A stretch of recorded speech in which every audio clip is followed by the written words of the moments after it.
Worry na po ako na pag hindi po natapos ng may magandang resulta itong pabalik-balik na exchange ng mga sagutan ng ating mga senador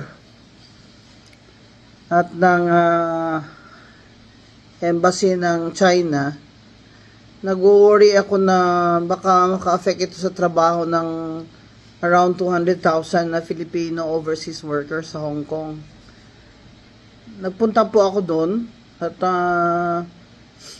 kamiting ko po yung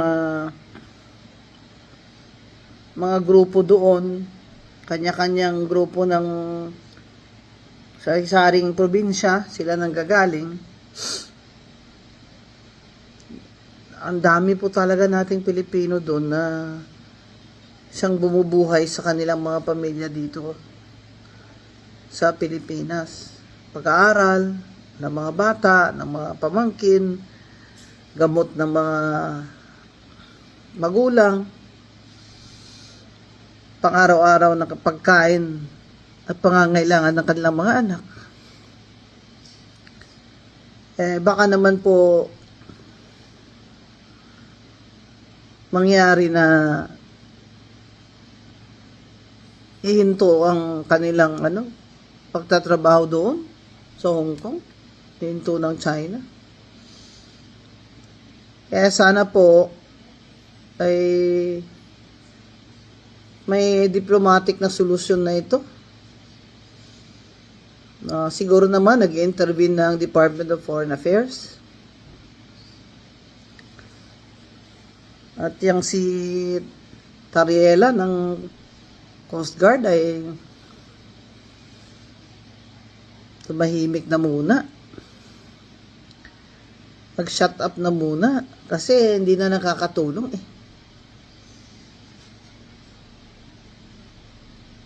Isipin na lang po natin ang 200,000 na Pilipinos na nagtatrabaho sa Hong Kong at ang mga pamilyang umaasa sa kanila dito. Isipan ho muna natin ang ating mga kababayan bago po lumala ito. Sana ay magkasolusyon na agad. At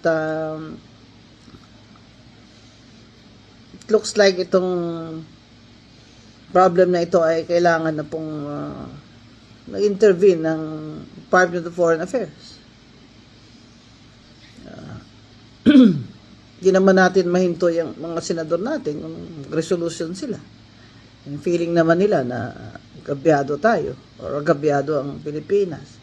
Baka nakalimutan lang nila. Baka po madamay dito yung 200,000 na Filipino overseas workers sa Hong Kong. Sana naman po ay hindi.